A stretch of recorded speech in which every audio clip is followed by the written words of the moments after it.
Hey, awesome morning changers. Today I would like to share some insights, and actually, that's a question from my side to you. How do you make your alphabet T in your handwriting? See, there are some ways. Can you find the your writing way? How do you write your letter T? So here, the first letter T, it is quite having a good curve down. This is exactly plus or a cross sign. This is very sharp. This is opposite T.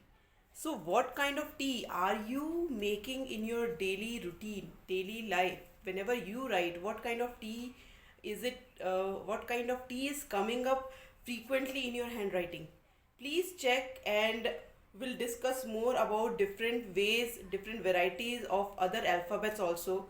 And later on, we'll also come to know what each letter depicts and how to change that, and what benefits it will give you to make a proper formation of a letter. So meet you in the next video. Bye bye.